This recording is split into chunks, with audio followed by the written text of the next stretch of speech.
Hello everyone, मेरा नाम है Muskan Sharma and welcome to the Platonic IAS. एक बात बताइए, आपने लाइफ में कभी ना कभी ये लाइन जरूर बोली होगी दोस्तों को, रिश्तेदारों को फोन करके कि क्या तुम्हें भी भूकंप का झटका महसूस हुआ? क्या तुम्हारे यहाँ भी भूकंप आया था? मतलब हम सब ने लाइफ में कभी ना कभी छोटा या बड़ा अर्थक्वेक जरूर फेस किया है। मेरी पहली मेमोरी अर्थक्वेक की 5th क्लास की है, when I was in school. और तब बेंच हिलने लग गए थे एंड हम सबको प्लेग्राउंड की तरफ मूव कर दिया गया।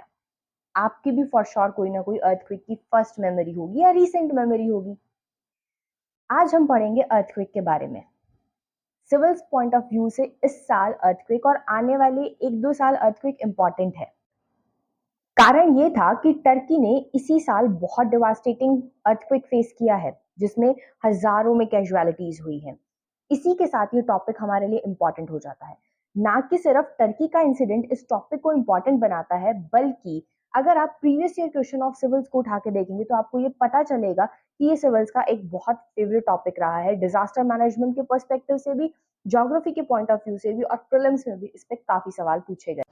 तो देखते हैं अर्थक्वेक क्या होता है। अगर मैं बहुत लेमन लैंग्वेज में आपसे बात करूं तो earthquake is just a shaking of earth, right? आपने यही बोला होगा कि कल मुझे लगा कि धरती हिल रही है, मतलब शेकिंग ऑफ अर्थ इंग्लिश में बोलूं तो। सो ओके, अभी के लिए एक छोटी सी डेफिनेशन पे ही अपने आप को रेस्ट्रिक्ट करते हैं कि अर्थक्वेक इज शेकिंग ऑफ अर्थ, और आगे देखेंगे कि इसके अंदर हम और क्या क्या ऐड कर सकते हैं इसकी डेफिनेशन के अंदर। तो सबसे पहले जानते हैं ओरिजिन कैसे होता है अर्थक्वेक का। टेक्निकल टर्म्स में बोलूं तो ओरिजिन ऑफ अर्थक्वेक को समझने के लिए दो थियरीज प्रोपाउंड की गई। First is plate tectonic theory and the second one is your elastic rebound theory. अब ये क्या होती है इसे समझने से पहले प्लेट टेक्टोनिक्स में प्लेट वर्ड को समझ लेते हैं। प्लेट्स क्या होती है? ये अर्थ देख पा रहे हो? हम सबको तो यही लगता है ना कि अर्थ कंप्लीटली एक कवरेज है, उसके ऊपर क्रस्ट का कोई दरार वरार सी नहीं है। बट एक्चुअली में ये तो टुकड़े टुकड़े जोड़ के अर्थ की क्रस्ट बनी है। इस इमेज को तो देख के यही लग रहा है। बिल्कुल सही। टुकड़े टुकड़े जो हैं, इन्हीं टुकड़ों को हम प्लेट्स बोलते हैं। मैंने आपको प्लेट्स के बारे में इसलिए बताया क्योंकि यही प्लेट्स में जब डिस्टरबेंस होती है उसी की वजह से अर्थक्वेक प्रोड्यूस होता है। पर मैम, ये अर्थक्वेक, चलो आपने मेरे को डायग्राम दिखाया जिसके अंदर टुकड़ों में टूटी हुई थी आपकी क्रस्ट, और ठीक है वो लिथोस्फीयर से बना है, बट ये तो एक दूसरे के साथ जुड़ा हुआ है ना, हमें ऐसा कुछ इतना सेपरेटेड तो नहीं दिखता। तो ये डिस्टरबेंस कैसे होगी और ये मूव कैसे करेंगी? इसका रीजन है कि जब आपके इंटरनल ऑफ द अर्थ के अंदर जब कोई डिस्टरबेंस होगा तो ऊपर सरफेस पे भी डिस्टरबेंस होगा। इजी लैंग्वेज में समझने के लिए मैं आपको एक केस समझाती हूँ।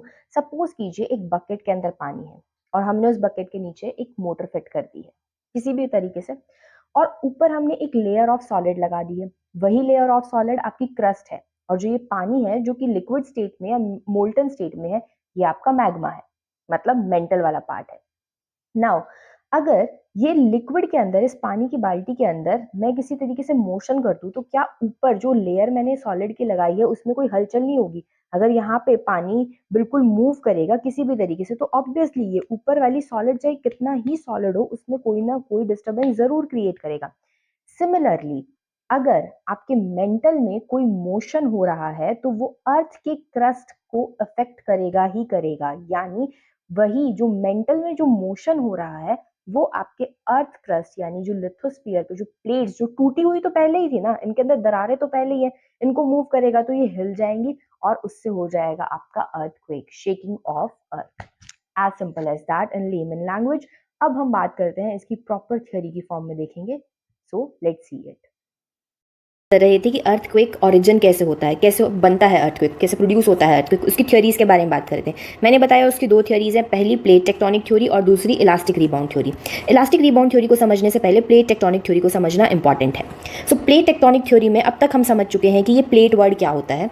ये अर्थ है, ये टुकड़ों में टूटी हुई है, और जो इसके टुकड़े हैं लिथोस्फीयर के, अर्थ की क्रस्ट के, उसको हम प्लेट्स बोलते हैं। तो मैं यहाँ पर दो प्लेट्स कंसीडर कर रही हूँ, कोई भी दो प्लेट्स XYZ, ओके। और ये आपकी लिथोस्फीयर हो गई। हमने बात करी थी ये क्या है, आपकी सॉलिड है, और ये क्रस्ट का पार्ट सॉलिड होता है, मेंटल का पार्ट आपका क्या होता है, मोल्टन स्टेट में होता है, यानी लिक्विड स्टेट में होता है। उसका अपर पोर्शन क्या हो गया, आपका एस्थेनोस्फीयर। तो आपकी लिथोस्फीयर एस्थेनोस्फीयर पे जब फ्लोट कर रही है तो इस केस के अंदर जो ये लिक्विड है इसमें बिकॉज ऑफ द बहुत ज़्यादा हीटिंग होने की वजह से और रेडियो एक्टिविटी होने की वजह से ये यहाँ पे क्या होता है कि ये आपका पोर्शन सर्कुलेट करने लग जाता है एक पर्टिकुलर डायरेक्शन में। इस सर्कुलेशन को हम बोलते हैं कन्वेक्शन सेल और कन्वेक्शन करंट। अगर आपके स्टेनोस्फीयर के अंदर कोई मूवमेंट होगी, कोई सर्कुलेशन होगी, तो आप मुझे ये बताइए क्या अपर जो प्लेट्स हैं इनमें किसी तरीके की कोई मोशन नहीं होगी? ऑब्वियसली इसके अंदर कोई ना कोई मोशन होगी। या तो प्लेट्स उस मोशन की वजह से एक दूसरे से दूर की तरफ जाएंगी या एक दूसरे की तरफ आएंगी। हो सकता है ना एक दूसरे की तरफ जाए ना एक दूसरे से दूर जाए, एक दूसरे को स्लाइड करें।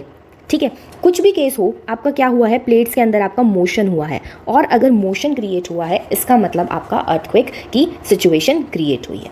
Now according to this theory आपका अर्थ सरफेस एक्टिव होता है, मूव करता है 1 से 2 इंचेस हर साल, और ये प्लेट्स शिफ्ट करती रहती हैं सारे के सारा टाइम। अगर ये प्लेट शिफ्ट करेंगी तो इसके मोशन की वजह से रीशेप होगा अर्थ का आउटर लेयर, और उसी से प्रोड्यूस होते हैं अर्थक्वेक।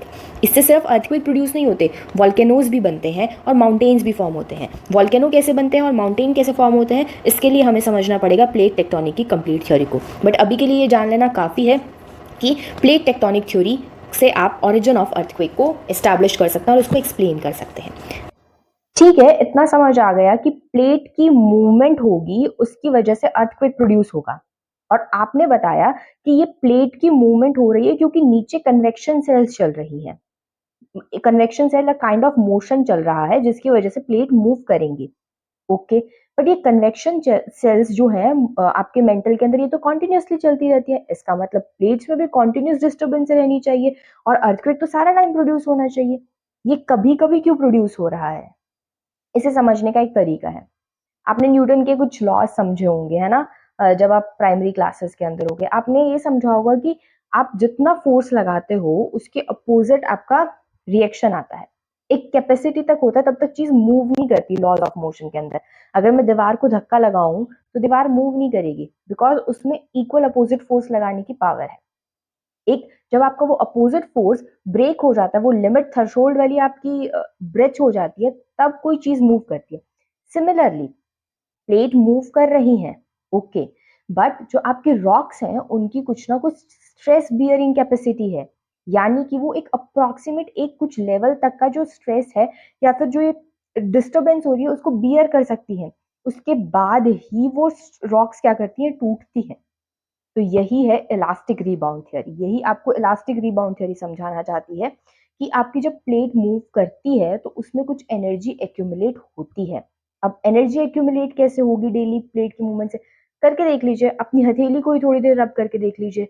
कॉन्टिन्यूसली अगर आप उसे रब करेंगे तो आपको यहाँ पे हीट प्रोड्यूस होगी, हीट फील होगी।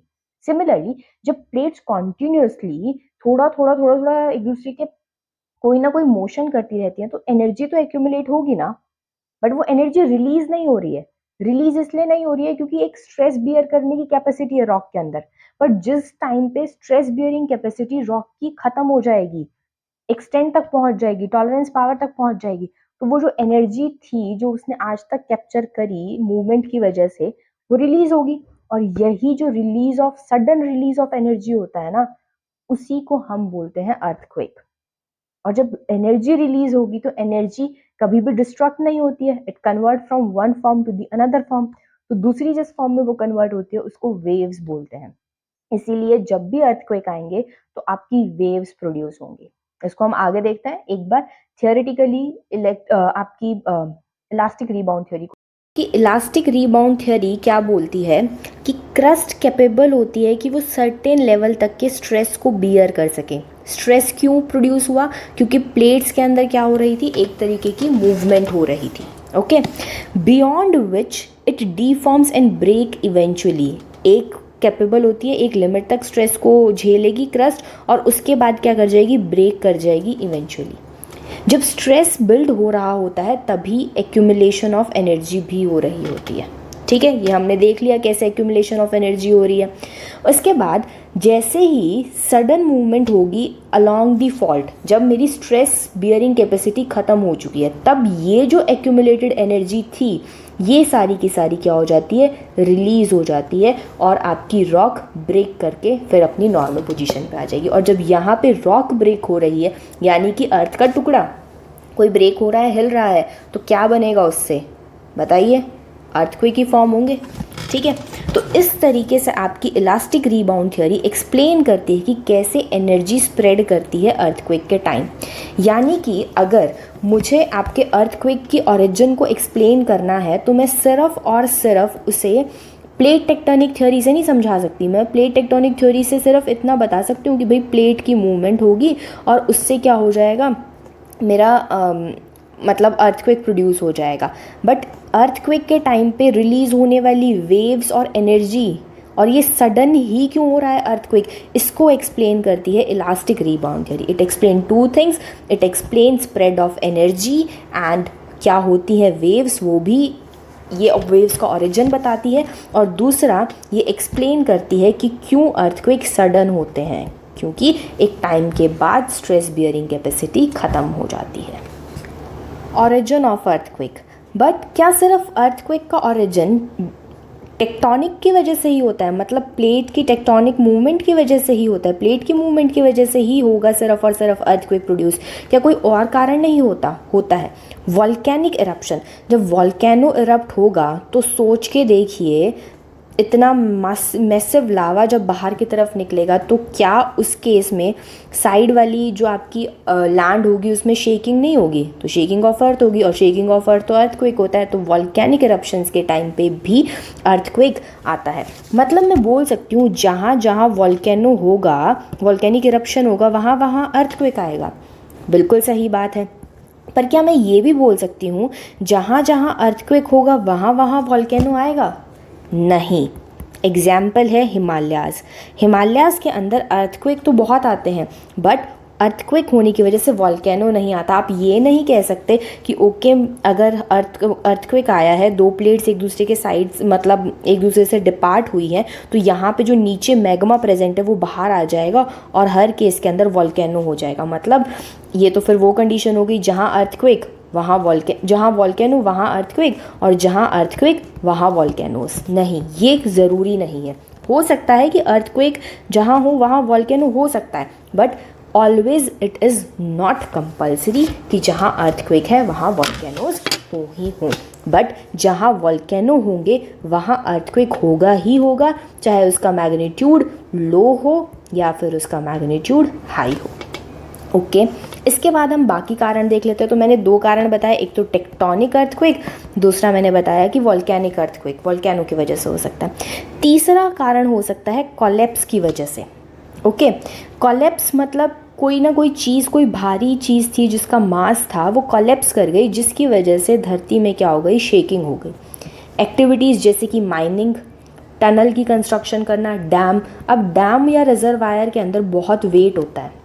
अब इतना जब वेट होगा तो नीचे वाली अर्थ पे क्या होगा, प्रेशर पड़ेगा, और अगर नीचे वाली अर्थ पे प्रेशर पड़ेगा तो इसके अंदर डिस्टर्बेंस होना जायज़ सी बात है। तो उस केस में भी आपके अर्थक्वेक आ सकते हैं। फोर्थ रीज़न या फोर्थ कॉज ऑफ अर्थक्वेक हो सकता है आपका न्यूक्लियर या फिर केमिकल डिवाइस का लॉन्च। अगर कोई भी न्यूक्लियर एक्सप्लोजन होगा उसमें हो सकता है कि आपकी डिस्प्लेसमेंट हो अर्थ के अंदर, अर्थ की प्लेट्स के अंदर, या फिर आपने कोई केमिकल लॉन्च किया है उसके अंदर। अब आप मुझे बताइए कि क्या ये दोनों कारण, जो कोलैप्स ऑफ अर्थक्वेक था और जो एक्सप्लोजन अर्थक्वेक था, ये दोनों मैन मेड नहीं है?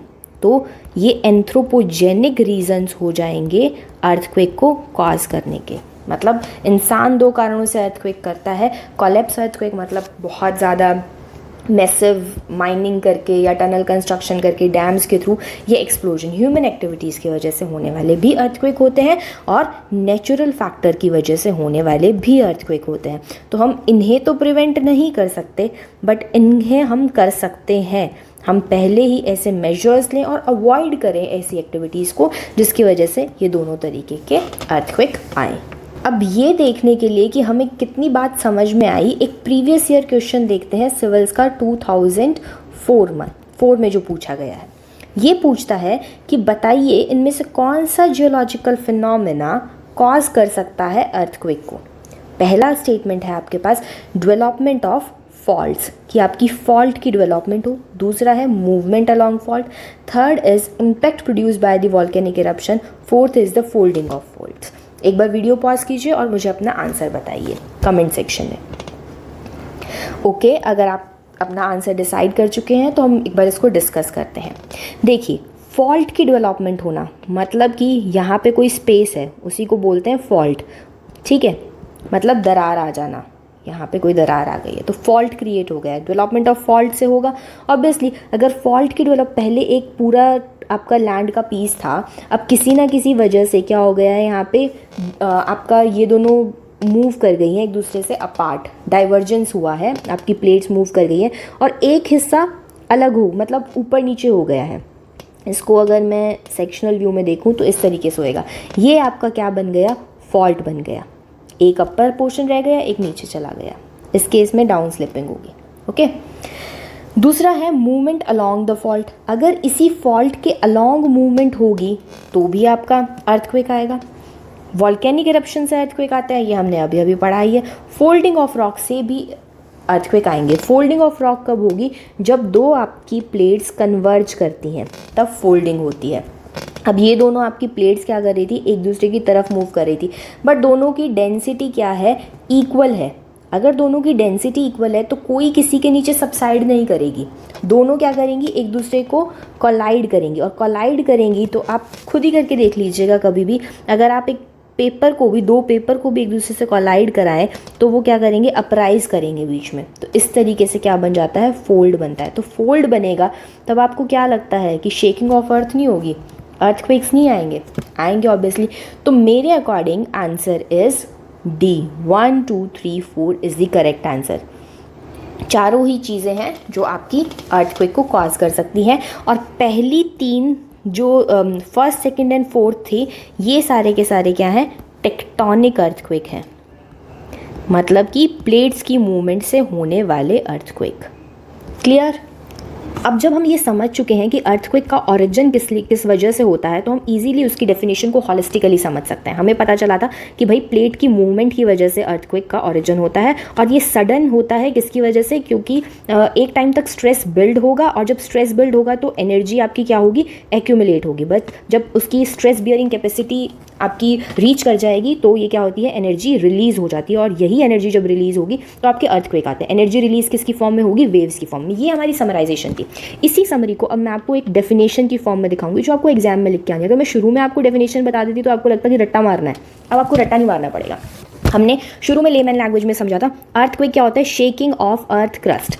अब हमने देख लिया है कि सडन क्यों होता है, इसको एक्सप्लेन करती है आपकी इलास्टिक रीबाउंड थ्योरी। ओके, जब शेकिंग ऑफ अर्थ क्रस्ट होती है वो किस वजह से होती है, because of transmission of energy, क्योंकि एनर्जी ट्रांसमिट हुई थी। कौन सी एनर्जी, वेव्स की फॉर्म में एनर्जी ट्रांसमिट हुई थी, इसकी वजह से सडन शेकिंग ऑफ अर्थ हुआ। मतलब ये रिवर्सल बता रहा है, वेव्स की वजह से एनर्जी ट्रांसमिट हुई जिसकी वजह से शेकिंग ऑफ अर्थ हुआ। यही बात करी हमने अभी। ओके, अब ये एनर्जी निकलेगी कहाँ से, ये पॉइंट मैंने अब तक आपको नहीं बताया है, इसके बारे में हम अब बात करेंगे। यहाँ तक डेफिनेशन क्लियर होगी, 1 मिनट डेफिनेशन को पढ़िए, फिर हम देखते हैं कि हम जो नेक्स्ट पॉइंट डिस्कस कर रहे हैं वो क्या है। मैंने बोला एनर्जी किसी पॉइंट से निकलेगी। ओके, तो जिस पॉइंट से अर्थ के बिलो, अर्थ सरफेस के बिलो एनर्जी के रिलीज होने का पॉइंट होता है, उसको हम क्या बोलते हैं, फोकस या हाइपोसेंटर। क्योंकि यहाँ पे एक्टिविटीज तो अर्थ के बिलो ही हो रही है ना, और यहाँ पे स्ट्रेस क्रिएट हो रहा है, तो एनर्जी कहाँ से निकलती है आपकी, बिलो द अर्थ सरफेस निकलती है। जो point below the earth surface जहाँ से एनर्जी रिलीज होती है, इसको फोकस या हाइपोसेंटर बोलते हैं। इसी फोकस या हाइपोसेंटर के बिल्कुल परपेंडिकुलर अगर आप सरफेस के ऊपर आ जाएं तो उस पॉइंट को बोलते हैं एपीसेंटर। क्या बोलेंगे, epicentre. So focus is the location below the earth surface where earthquake start, यहाँ से अर्थक्वेक स्टार्ट हुआ है, but epicentre is location directly above the focus on the surface of earth. बिल्कुल फोकस के directly above surface of earth पे जो point होता है उसको एपीसेंटर बोलते हैं, और एपीसेंटर से ही हम मेजर करते हैं कि उसके साइड में कितना कितना इफेक्ट होगा, अर्थक्वेक का क्या क्या इम्पैक्ट होगा। होपफुली आप सबको भी क्लियर हो गया होगा कि एपीसेंटर क्या है और फोकस क्या है। फोकस का ऑल्टरनेटिव नेम हाइपोसेंटर भी होता है। देखते हैं सिस्मिक वेव्स क्या होती हैं। ये तो हमने बात कर ही ली थी कि प्लेट की मूवमेंट से एनर्जी रिलीज होगी, और जब ये एनर्जी रिलीज होगी तो ये किसकी फॉर्म में रिलीज होती है, in the form of waves की फॉर्म में रिलीज होती है। तो हमें ये देखना है कि ये साइज्मिक वेव्स क्या होती हैं। इसको देखने से पहले इतना तो हम सबको क्लियर है, ये मैंने जो बना रखा है इसको आप समझ सकते हैं कि अब क्या है, ये आपका मेंटल वाला पोर्शन है, ये आपका लिथोस्फीयर वाला पोर्शन है। तो फोकस आपका बिलो द अर्थ सरफेस होता है, हो सकता है ये मैंने मेंटल में थोड़ा ज़्यादा ही डीप डाउन बना दिया, ये आपका लिथोस्फीयर में भी लाई कर सकता है, डिपेंड करता है, फोकस का पॉइंट कहीं भी हो सकता है, आपका बहुत शैलो फोकस हो सकता है, डीप फोकस हो सकता है। और फोकस के बिल्कुल ऊपर वाला पॉइंट आपका क्या होता है, एपिसेंटर होता है, जो आप अर्थ सर्फेस पे लोकेट करते हो, और इसको ही रेफरेंस मान के आप देखते हो कि आपकी साइज्मिक वेव्स कहाँ कहाँ किस तरीके से ट्रैवल करी हैं, या फिर आप कितना डिस्ट्रक्शन हुआ है, उसके अकॉर्डिंग आप डैमेज कंट्रोल के मेजर्स ले पाते हो।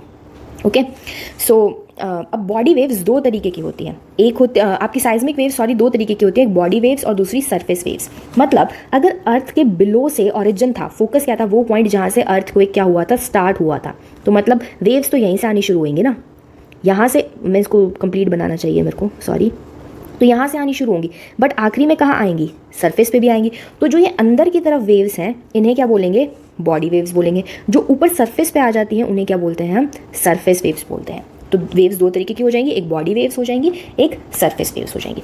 बॉडी वेव्स को भी दो तरीके की होती हैं, एक पी वेव्स और दूसरी S waves. P waves are your primary waves, S waves are your secondary waves. Surface waves दो तरीके की होती हैं, L waves and R waves. L waves is love waves and R waves is Rayleigh waves. इनको detail में समझेंगे, don't worry, अभी के लिए सिर्फ इतना ही समझें कि साइज्मिक वेव्स दो तरीके की होती हैं, body waves, surface waves. Body waves further दो तरीके की, पी वेव्स, एस वेव्स।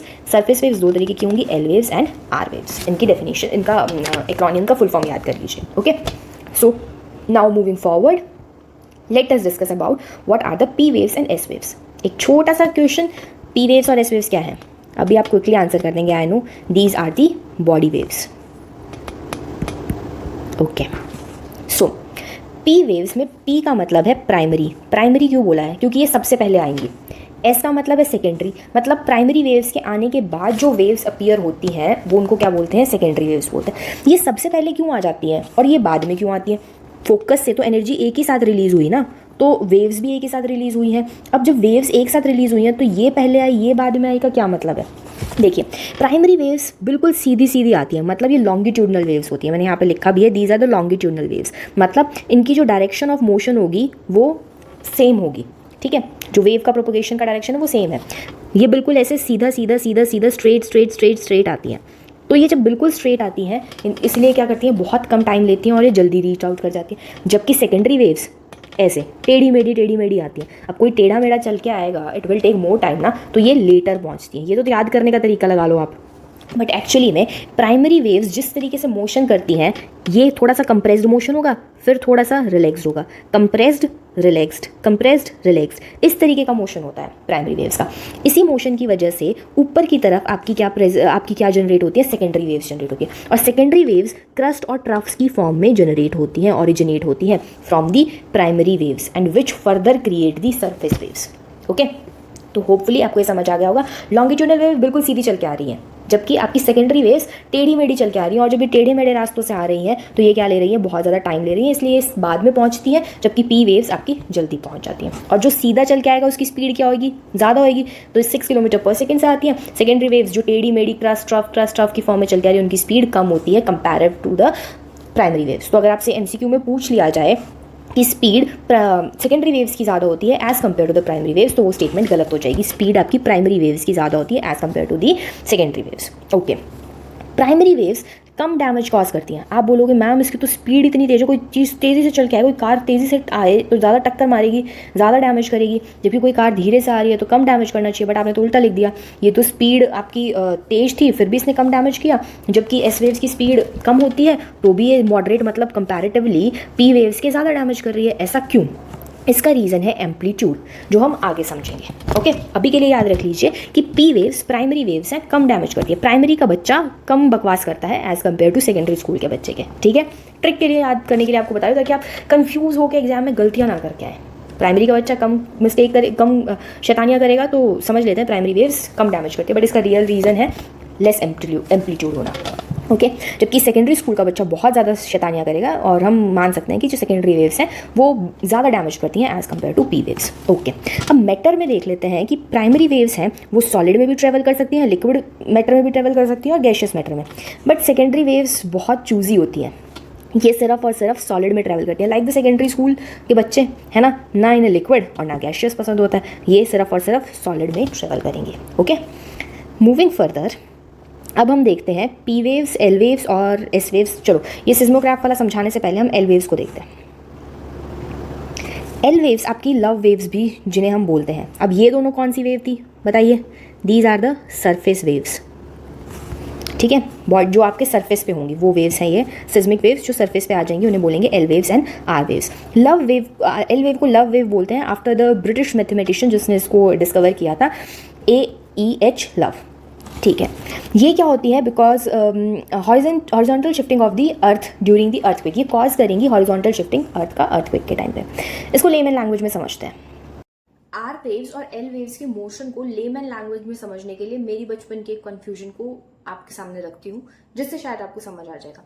मैं कई बार है ना गार्डन में जाती थी तो देखती थी छोटे छोटे केचुए निकलते हैं रेनी सीजन में, और कई बार क्या होता है कि सांप भी होते हैं, आपके स्नेक भी होते हैं, छोटे उनके छोटे बच्चे होते हैं। तो कई बार मुझे डिफरेंशिएट नहीं होता था कि ये अर्थवॉर्म है, केचुआ है, या फिर सांप का कोई छोटा बच्चा है। तो मम्मी ने मुझे एक बार बताया था कि सांप हमेशा ऐसे ऐसे ऐसे ऐसे चलता है, मतलब वो आपका ये सरफेस है तो इसके ऊपर ऐसे ऐसे ऐसे, मतलब वो एक क्रस्ट रफ बना के हुए रेंगता हुआ चलता है। जबकि आपका केचुआ आगे पीछे होके चलता है, मतलब वो क्रस्ट रफ तो केचुआ भी बनाता है बट वो आगे पीछे होके बनाता है। अब सोच के देखिए, एल वेव्स बिल्कुल सांप की तरह, सांप के उस छोटे बच्चे की तरह वो इस तरीके से हॉरिजॉन्टली चलती हैं, क्रस्ट रफ बनाती हुई। जबकि आपकी R waves combination of both है, केचुए की तरह भी चलती हैं और सांप की तरह भी चलती हैं। तो सांप ये हॉरिजॉन्टल मोशन, जैसे कि केचुआ, आपकी रेले वेव्स हॉरिजॉन्टल मोशन भी करेंगी और वर्टिकल भी। वर्टिकल तो केचुए की तरह वो ऐसे ऐसे क्रस्ट रफ बना के चलेंगी, जबकि सांप की तरह साथ साथ ऐसे भी चलेंगी, तो वो हो गई रेले वेव्स। अब मुझे बताइए, एक वेव्स जो एल वेव्स हैं वो सिर्फ और सिर्फ हॉरिजॉन्टली क्रस्ट एंड ट्रफ बना रही हैं, आप डायग्राम में भी देख सकते हैं, वो ज्यादा डैमेज करेंगी, या फिर रेले वेव्स जो हॉरिजॉन्टली भी क्रस्ट एंड ट्रफ बना रही है और अपने मोशन में वर्टिकली एंड क्रस्ट ट्रफ भी बना रही है, तो वो ऊपर नीचे भी डैमेज करेंगी, लेफ्ट एंड राइट भी डैमेज करेंगी। So Rayleigh waves are more damaging surface waves as compare to the Love waves, और मैक्सिमम डैमेज अर्थक्वेक में रेले वेव्स की वजह से ही होता है। होपफुली आपको ये समझ आ गया होगा कि क्रस्ट एंड ट्रफ का मोशन ही होता है दोनों के अंदर, लव वेव्स के अंदर भी और रेले वेव्स के अंदर भी। बट लव वेव्स के अंदर सिर्फ और सिर्फ क्रस्ट एंड ट्रफ का मोशन हॉरिजॉन्टल सरफेस पे होता है, जबकि रेले वेव्स में वो वर्टिकल में भी क्रस्ट एंड ट्रफ बनाती हैं और हॉरिजॉन्टली भी क्रस्ट एंड ट्रफ बनाती हुई चलती हैं। So Rayleigh waves are most damaging surface waves. कर रहे थे एल वेव्स की और आर वेव्स की, कंटिन्यू करते हैं उसी को। तो एल वेव्स जो होती है वो हॉरिजॉन्टल शिफ्टिंग करती है अर्थ की ड्यूरिंग अर्थक्वेक, ठीक है, क्योंकि मान लो ये आपका अर्थ का सरफेस है, ठीक है, और मैंने इसी तरीके से लिया, तो ये ऐसे ऐसे ऐसे ऐसे मूव करेंगी, ओके, क्रस्ट ट्रफ बना रही है, तो हॉरिजॉन्टल शिफ्टिंग कर रही है अर्थ सरफेस की, ठीक है। जबकि रेले वेव्स ये रोल करती हैं अलॉन्ग द ग्राउंड, रोल का मतलब इस तरीके से, मेरे को दूसरा पेन यूज़ करना चाहिए आई थिंक, सो वो रोल करती हैं, ये फिर सेम हो गया, हाँ, ये रोल करेंगी, तो ये इस तरीके से भी चलेंगी और ये इस तरीके से भी चलेंगी। तो Rayleigh waves roll along the ground और ये मोर कॉम्प्लेक्स मोशन क्रिएट करती है देन लव वेव्स। ये रोल भी करेंगी तो उसकी वजह से अप एंड डाउन भी आपका ग्राउंड जाएगा, और ये फॉरवर्ड एंड बैकवर्ड मोशन भी करती है, इसीलिए ज़्यादा डैमेज कॉज करती है। Rayleigh waves cause the most of the damage, okay. अब आपका जब आप मेजर करते हो अपने अर्थक्वेक को तो सिस्मोग्राफ के ऊपर करते हो, तो वहाँ पे आपको एक रीडिंग सी आती है, ये आपको ईसीजी जैसी लग रही होगी, आपकी हार्ट बीट अगर मॉनिटर करें तो उस जैसा ही सिस्मोग्राफ अर्थक्वेक की हार्ट बीट बताता है। तो उसके ऊपर आप देखोगे कि हमें ना तो ईसीजी पढ़ना आता है, हो सकता है आप में से कोई डॉक्टर आपको आता हो, मुझे नहीं आता। सो आपकी सिस्मोग्राफ के ऊपर पहले छोटी सी पीक आती है, थोड़ा सा है, फिर आपका थोड़ा सा बड़ी क्रस्ट एंड ट्रफ बनी, फिर ये थोड़ी और बड़ी क्रस्ट एंड ट्रफ बनी। जो ये बहुत बड़ी वाली क्रस्ट एंड ट्रफ होती हैं सारी, ये आपकी सरफेस वेव्स होती हैं, और जहाँ पे बिल्कुल स्ट्रेट था, कोई डिस्टर्बेंस नहीं थी, जो आपने फर्स्ट एनकाउंटर करी फर्स्ट मिनट के अंदर, ये आपकी क्या हो गई, पहली पी वेव्स हो गई, ठीक है। ये जहाँ पे आपकी एम्पलीट्यूड इंक्रीज हो रहा है वो आपकी क्या है, फर्स्ट एस वेव्स है। देखते हैं कैसे, देखो यहाँ पे पी वेव्स मैंने ऐसे ड्रॉ करी, S waves, L waves. P waves तो मेरी बिल्कुल ही लॉन्गिट्यूडनल वेव्स थी, तो छोटी छोटी छोटी छोटी छोटी इस तरीके से आएंगी, जबकि एस वेव्स में मेरे में एम्पलीट्यूड होता है, वो क्रस्ट एंड ट्रफ बना के चलती हैं, तो इसी मोशन में दिखाइए। एल वेव्स और बड़ा क्रस्ट एंड ट्रफ बनाती हैं, वो हॉरिजॉन्टल बनाती हैं। तो आप देखोगे कि पी वेव्स बहुत सारी पास कर जाती हैं 1 मिनट के अंदर, तो इसकी फ्रीक्वेंसी क्या होती है, ज़्यादा होती है। एस वेव्स की फ्रीक्वेंसी क्या होती है, कंपैरेटिवली पी से कम होती है, और एल की और भी कम, 1 मिनट में बहुत कम पास कर पाएगी ना अगर बड़ी वेव जा रही है तो। इसी तरीके से वेवलेंथ, इस केस के अंदर जो आपकी पी वेव है, इसके अंदर आपकी वेवलेंथ कितनी होगी, वेवलेंथ तो क्या होता है, एक क्रस्ट और ट्रफ के बीच का डिस्टेंस होता है ना, तो कितनी छोटी हुई, जबकि एल वेव के अंदर आपकी वेवलेंथ बहुत ज़्यादा बड़ी होगी और एस वेव के अंदर आपकी वेवलेंथ मीडियम होगी। ठीक है, ये समझ आ गया। एम्पलीट्यूड देखिए आप, एम्पलीट्यूड, अब इसकी अगर वेवलेंथ बहुत ज़्यादा है तो इसकी हाइट भी क्या होगी, हाइट ज़रूरी नहीं है कि ज़्यादा ही हो, वेवलेंथ ज़्यादा है तो एम्पलीट्यूड कम भी हो सकता है, बट एल वेव के केस के अंदर आपका एम्पलीट्यूड क्या होता है, बहुत ज़्यादा होता है, हाइट आपकी बहुत ज़्यादा होती है, जबकि आपकी एस वेव्स में कम होती है और सबसे कम एम्पलीट्यूड आपका पी वेव्स में होता है। ये एम्पलीट्यूड अगर कम है तो अगर आपका पी वेव्स जब ग्राउंड को शेक भी कर रही हैं, अगर उसका एम्पलीट्यूड ही कम है तो वो डैमेज क्या करेगी, ये बताओ मेरे को, लेस डैमेज करेगी ना। इसीलिए मैं बोल रही थी कि P waves cause the least damage. ठीक है, जबकि एल वेव्स का एम्पलीट्यूड ही इतना ज़्यादा होता है तो वो क्या करती हैं, बहुत ज़्यादा डैमेज कॉज करती हैं, और S waves in between them, और सबसे ज़्यादा डैमेज आर वेव्स करती हैं। ये हमने समझ ही लिया। तो जितना ज़्यादा एम्पलीट्यूड होता है उतना ही ज़्यादा आपका क्या होता है, डैमेज होता है। ओके, तो यहाँ पे पी वेव्स की चाहे स्पीड ज़्यादा है बट उसका एम्पलीट्यूड कम होने की वजह से उसकी क्या होती है, डैमेज क्या होता है, उसके अंदर लेस होगा, जबकि एस वेव्स के अंदर स्पीड चाहे कम थी बट उसका amplitude more than P waves था, इसीलिए यहाँ पे डैमेज क्या होता है, ज़्यादा होता है, मॉडरेट होता है, more than the P waves होता है। होपफुली ये सारा का सारा कॉन्सेप्ट आपको क्लियर हो गया होगा वेव्स के बारे में। अब हम बात करते हैं मेजरमेंट ऑफ द अर्थक्वेक, क्योंकि अब अर्थक्वेक आया है तो हमें उसे मेजर करना पड़ेगा। देख लिया हमने, तो मैंने आपको पहले ही बता दिया कि सिस्मोग्राफ की मदद से करते हैं, और सिस्मोग्राफ ऐसा सा निकालता है, ईसीजी जैसा सा।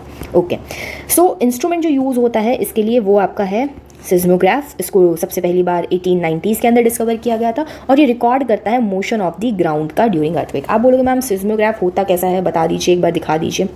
ठीक है, ये कोई भी आपका, अब मैं कंप्लीटली तो नहीं बना सकती, यहाँ पे आपकी इंक हो गई, ठीक है, निब लगी हुई है। ओके, यहाँ पे आपका पेपर होगा, ये आपकी मशीन है किसी भी चीज़ से, ये जो आपका ये इंस्ट्रूमेंट है ये किसी से लिंक्ड है, और यहाँ पे आपका हैवी कोई मास रखा हुआ है, दिस इज़ योर हैवी मास। ये आपका पेपर है और ये इंक है। अब ये ग्राउंड पे फिक्स्ड है, ये सारा चीज़, ये मास वाली बॉडी ये यहाँ पे आपकी फिक्स है।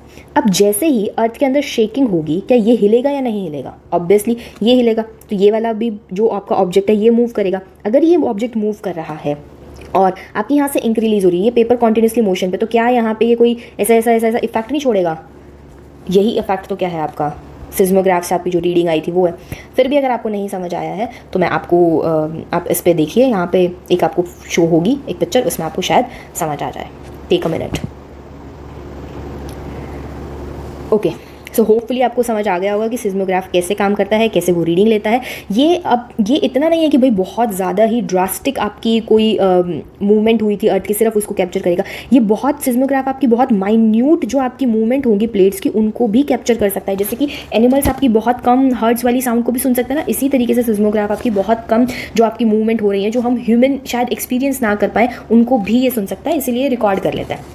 ओके, तो अब मेरे को अर्थक्वेक को मेजर करना है कि भाई कितनी तबाही मचाई, किस मैग्नीट्यूड का अर्थक्वेक आया था। तो दो तरीके होते हैं अर्थक्वेक को मेजर करने के, एक होता है on the basis of Richter scale और दूसरा होता है on the basis of Mercalli scale. दोनों का डिफरेंस देख लेते हैं क्या होता है। Okay, so let us talk about the Richter scale and the Mercalli scale. Richter scale का मतलब क्या है, देखो अर्थक्वेक आ रहा है, अर्थक्वेक आपका आया तो एक होती है, मैंने बोला था कि एनर्जी रिलीज होएगी, है ना, तो भाई कितनी ज़्यादा एनर्जी रिलीज हुई वो क्या हो जाएगा आपका मैग्नीट्यूड, मतलब कितना ज़्यादा स्ट्रॉन्ग आपका अर्थक्वेक आया। अब उसी एक अर्थक्वेक ने कितना डैमेज किया, मुझे ये नहीं है कितना स्ट्रॉन्ग अर्थक्वेक आया, मान लो 8 मैग्नीट्यूड का अर्थक्वेक आया, कोई एनर्जी को मैं अगर क्वांटिफाई करके किसी नंबर में डाल दूँ, 8 मैग्नीट्यूड का अर्थक्वेक आया, बट उसे डैमेज ना हुआ कुछ भी। अगर उसे डैमेज नहीं हुआ तो मर्केली स्केल ये बोलेगा कि आपका अर्थक्वेक ज़्यादा नहीं आया था, बस आपका 2 पॉइंट्स का अर्थक्वेक आया क्योंकि उसने डैमेज नहीं किया। जबकि रिक्टर स्केल बोलता है कि मुझे डैमेज से कोई लेना देना नहीं है कि कितना डैमेज कर पाया हूँ कितना नहीं कर पाया हूँ, मेरे को एनर्जी कितनी रिलीज हुई उसका मैं आपको बताता हूँ कि इस अर्थक्वेक में एनर्जी कितनी रिलीज हुई। तो Richter scale tell you about the magnitude while the Mercalli scale tell you about the damage. ठीक है, आपको अगर मैम 8 का अर्थक्वेक आया और डैमेज ना हुआ, ये कैसे हो सकता है? हो सकता है पॉसिबल, 8 का अर्थक्वेक आया हो, 8 मैग्नीट्यूड का अर्थक्वेक आया हो किसी बैरन एरिया के ऊपर जहाँ कोई सेटलमेंट ही नहीं है। अगर कोई सेटलमेंट नहीं है, कोई ह्यूमन नहीं रहता, कोई बिल्डिंग नहीं है, डैमेज क्या होगा? कोई डैमेज नहीं होगा। अर्थक्वेक आया चला गया, ठीक है, फ्लोर डिफॉर्म हो गया, सब हो गया, बट उससे कोई डैमेज नहीं होगा। क्लियर? तो अब एक बार इसको डिटेल में देख लेते हैं कि मर्केली स्केल और रिक्टर स्केल में क्या डिफरेंस है और कैसे कैसे है। रिक्टर स्केल आपका बेस होता है कि कितनी एनर्जी रिलीज होती है अर्थक्वेक के अंदर, उसके बेस पे, इसीलिए इसको मैग्नीट्यूड स्केल भी बोलते हैं। जबकि मर्केली स्केल आपका इसके ऊपर बेस्ड होता है कि अर्थक्वेक ने डैमेज कितना किया, इसीलिए इसको इंटेंसिटी स्केल भी बोलते हैं। तो अगर आपको कभी नाम इंटेंसिटी स्केल दे दे तो आप कंफ्यूज मत हो जाना। Intensity scale means Mercalli scale only and Richter scale means magnitude scale only. Okay, तो अब बताइए कि कितना डैमेज हुआ, वो क्या एक चीज़ फिक्स है, वो सब्जेक्टिव नहीं है। आप किसी के डैमेज को नाप सकते हैं, सब्जेक्टिव है। मैं कहूँ जी मेरे को तो इतना इतना लॉस हो गया इस अर्थक्वेक से, ना ही सिर्फ मेरी प्रॉपर्टी लॉस हुई है, उस दिन मुझे एक एग्जाम भी देने जाना था, तो अगर मैं वो एग्जाम दे देता तो मैं अफसर बन जाता और मेरे पास इतना इतना मनी होता, तो मेरे को वो भी डैमेज हुआ है, बट एक्चुअली वो डैमेज तो नहीं है ना।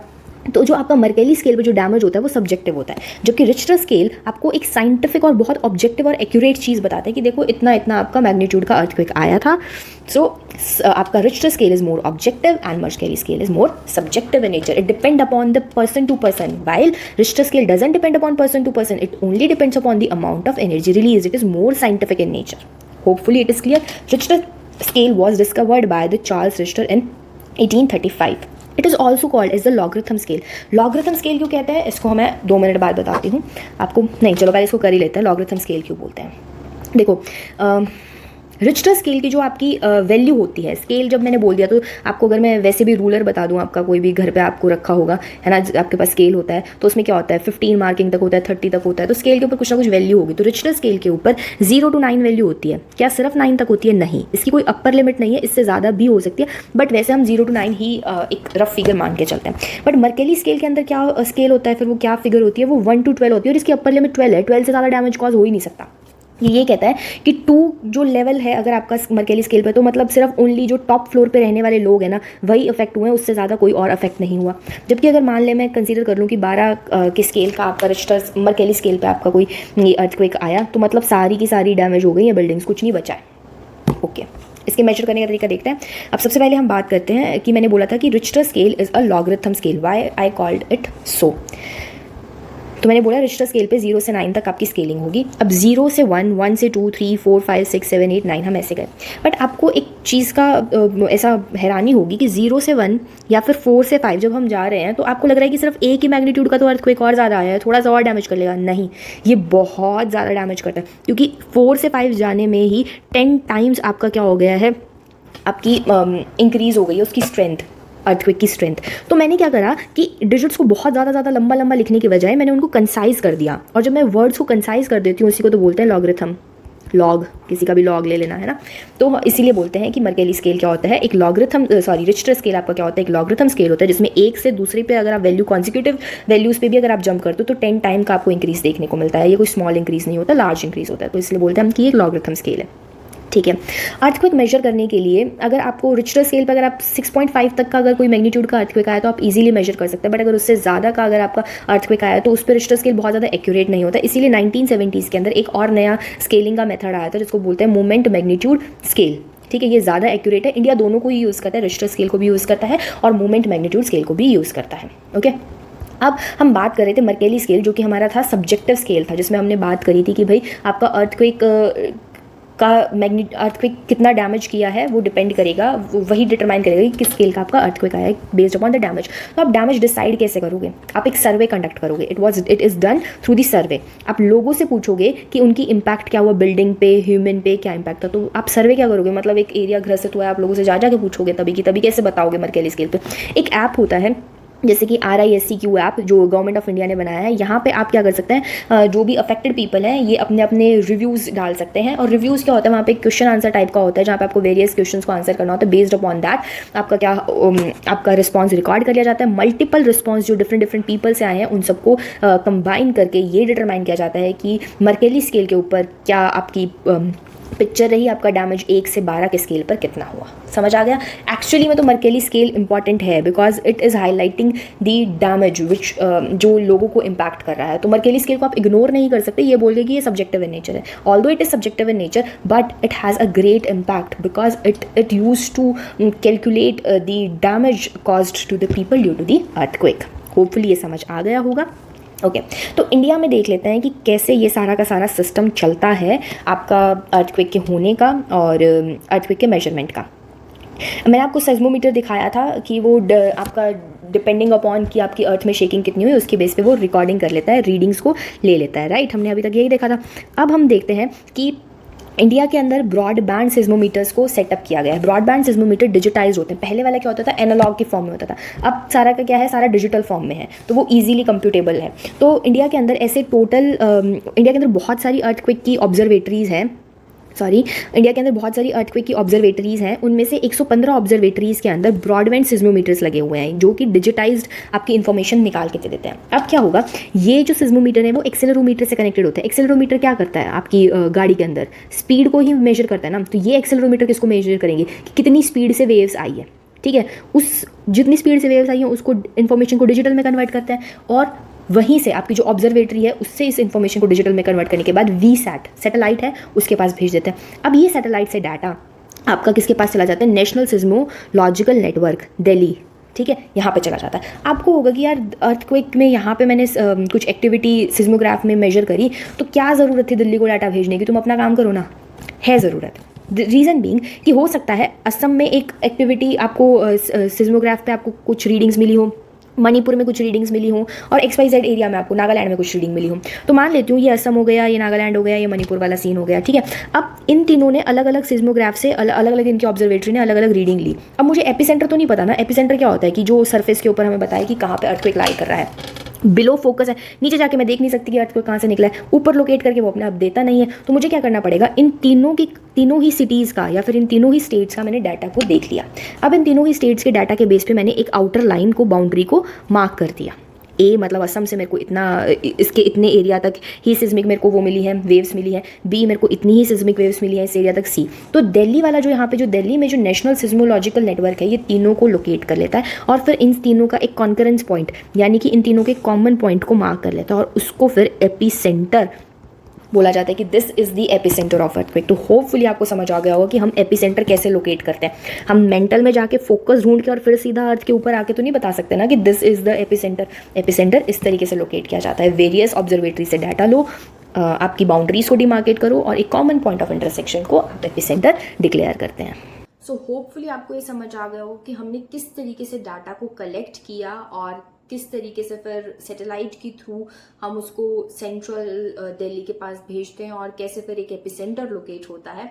इसी के साथ मैं एक बार रिकॉल कराना चाहूँगी कि हमने शुरू से पढ़ा था कि ओरिजिन कैसे होता है अर्थक्वेक का, कैसे उसमें 2 थियरीज का रोल है, क्या और बाकी कारण है जिसकी वजह से अर्थक्वेक हो सकता है। फिर हमने एक अर्थक्वेक की प्रॉपर डेफिनेशन देखी, हमने देखा कि किस तरीके से एनर्जी एक्यूमुलेट होती है और कैसे जब स्ट्रेस की थ्रेशोल्ड रीच कर जाता है तो वो एनर्जी रिलीज हो जाती है in the form of waves. और वहीं से हमने पढ़ा था कि अर्थक्वेक के टाइम पे कौन कौन सी वेव्स प्रोड्यूस होती हैं। Where we studied about the PSL and R waves, हमने ये भी देखा कि उसमें से कौन सी सबसे ज़्यादा डैमेजिंग वेव्स होती हैं। At the end we measured the earthquake based upon 2 parameters, based upon the magnitude and based upon the intensity. So now here we are left with 2 questions to attempt in today's session and then we are done with it, जो कि आपके previous year questions हैं. So your question from 2005 UPSC PYQ is, okay, it is the Richter scale is a logarithm scale, so an increase of 1 magnitude unit represent a factor of 10 times in amplitude. क्या ये बात सही है? Pause कीजिए और बताइए। दूसरा है each integer reading of Richter scale has an energy of 100 times that of the previous integer reading. Pause it and tell me the answer. Okay, if you are done with the answers. So ये हमने पढ़ा ही था कि Richter scale logarithm scale होता है, क्योंकि हम 1 से 2 पे जब जाते हैं तो वो कंसाइज कर देता है और 10 टाइम इंक्रीज करती है आपकी इंटेंसिटी, एम्पलीट्यूड। तो ये बात तो बिल्कुल सही है, ये पॉइंट हमने पढ़ा हुआ है। अब दूसरा पॉइंट है, ये तो मैंने आपको पढ़ाया ही नहीं है कि भाई रिश्टर स्केल पे हर एक इंटीजर की रीडिंग में 100 टाइम्स की बढ़ोतरी होगी। अब ये सवाल उठ जाता है कि क्या ऐसा होगा या नहीं होगा, या क्या स्टेटमेंट सही है या गलत है। Okay, in that case you have to take a risk, but एक थोड़ा सा कैलकुलेटर रिस्क लेते हैं और थोड़ा सा एक लॉजिक लगाने की कोशिश करते हैं कि अगर एक इंटीजर से दूसरे इंटीजर यहाँ पे 10 टाइम्स एम्पलीट्यूड इंक्रीज हो रहा है तो उससे 10 गुना तो इंक्रीज़ नहीं होने वाली है ना आपकी एनर्जी। 10 टाइम्स इंक्रीज़ हो जाएगी, ये तो कुछ ज़्यादा नहीं हो गया है। मतलब थोड़ा बहुत आप कुछ भी XYZ नंबर बोलो चल जाएगा, बट 100 टाइम्स इंक्रीज़ हो, ये थोड़ा सा ऑब्जेक्शनेबल लगता है। तो इस बेस पे आप स्टेटमेंट को गलत कर दीजिएगा। If you want to take a risk, अगर आपको लगता है कि आपको और क्वेश्चन अटेम्प्ट करने हैं तो ही ऐसा रिस्क लीजिए, otherwise don't take a risk, ठीक है। So option A is the correct. Okay, so now what is the correct answer to it, है ना। चलो गलती तो पता चल गई। सो आंसर इज़ कि आपके अगर एक इंटीजर की रीडिंग इंक्रीज होती है तो आपकी एनर्जी 32 टाइम्स इंक्रीज होती है। ओके, होपफुली ये समझ आ गया होगा। अब नेक्स्ट क्वेश्चन की तरफ मूव करते हैं। Your next question is consider the following statement regarding earthquake 2001 का क्वेश्चन है कि intensity of earthquake is measured on the Mercalli scale. आप इंटेंसिटी को मेजर करते हो मर्केली स्केल पे, करेक्ट है। तो ये बताओ मैग्नीट्यूड को किसके ऊपर मेजर करते हो? रिक्टर स्केल के ऊपर। Magnitude of earthquake is a measure of energy release, ये भी सही होना चाहिए। मैंने बताया तो था रिक्टर स्केल पे जो मैग्नीट्यूड हम मेजर करते हैं वो क्या होता है कि कितनी एनर्जी रिलीज हुई है। तो मेरे हिसाब से फर्स्ट भी सही है, सेकंड स्टेटमेंट भी सही है। Third, earthquake magnitude are based upon direct measurement of the amplitude of the seismic waves. Earthquake का मैग्नीट्यूड डायरेक्टली डिपेंड करता है कि क्या एम्पलीट्यूड है सिस्मिक वेव्स का, ऑब्वियसली एनर्जी उसी के ऊपर डिपेंड करेगी, ये भी सही है। Now move towards the fourth, लेकिन लेट अस सपोज आपको ये स्टेटमेंट नहीं पता है तो फोर्थ स्टेटमेंट की तरफ जाता है। In the Richter scale a whole number demonstrate a 100-fold increase in the amount of the energy, कि एक नंबर से जब आपका इंक्रीज होता है तो वो 100 टाइम इंक्रीज इन एनर्जी को शो करता है। अगेन देखो पीवाईक्यू करने का ये क्या फ़ायदा है। 2001 में सवाल, ठीक है, 2005, 5 साल बाद वही स्टेटमेंट घुमा के पूछ ली थी। अगर आपने 2001 का पीवाईक्यू करा होता तो 5 वाला आता। इसी तरीके से सिमिलरली हर साल ऐसा होता है कि अगर आपने पीवाईक्यू अच्छे से अटेम्प्ट किए होते हैं तो आपको कहीं ना कहीं कुछ नॉलेज एनरिचमेंट होता ही है। तो हमें पता है कि 100 टाइम तो इंक्रीज होना पॉसिबल नहीं है, तो statement 4 is wrong. So if this is wrong, this is wrong, we know second is correct. तो थर्ड तो वैसे ही स्टेटमेंट सही निकल के आ रही है, so here answer is a. Last PYQ जो हम इसी से रिलेटेड देखने वाले हैं, अर्थक्वेक से रिलेटेड, वो 2023 यूपीएससी में पूछा गया है, यानी कि इसी पिछले साल का ये आपका क्वेश्चन है। ये बोलता है consider the following statement, in a seismograph P waves are recorded earlier than S waves. P waves आप पहले रिकॉर्ड करते हो, फिर आप एस वेव्स रिकॉर्ड करते हो।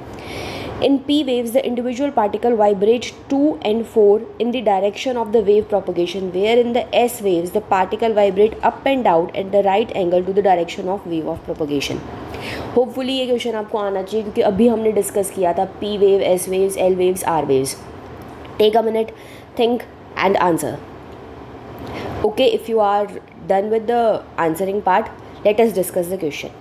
सो पी वेव्स जैसा हमने बोला था क्या होती हैं, आपकी प्राइमरी वेव्स होती है, एस वेव्स आपकी सेकेंडरी वेव्स होती है। उन्हें प्राइमरी और सेकेंडरी किस बेस पे बोला जाता है, क्योंकि पी वेव्स अपीयर फर्स्ट, वो सबसे पहले अपीयर होती है। एस वेव्स आपकी सेकेंडरी होती है क्योंकि वो उसके बाद अपीयर होती है। So this statement is correct. हमने ये नहीं बोला था कि पी वेव्स सीधी लॉन्गिट्यूडनल वेव्स होती हैं, सीधा मूव करती है टू एंड फ्रॉम, यानी कि कंप्रेशन होगा फिर रिलैक्सेशन हो जाएगा, कंप्रेशन होगा रिलैक्सेशन हो जाएगा।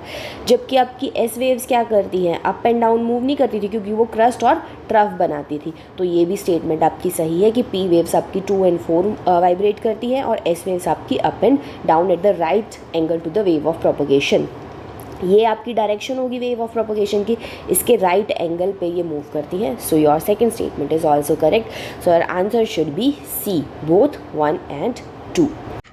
सो आज के इस लेक्चर में हमने काफी कुछ समझा अर्थक्वेक के रिगार्डिंग। होपफुली आपको वो क्लियर हुआ होगा। And for PDF and more updates, you can join our Telegram channel. Link to it is given in the description below. And I will suggest you to make the consolidated notes of the everything we have studied in today's class. It will help you to revise it further during your mains and prelims examination. Stay tuned and keep learning.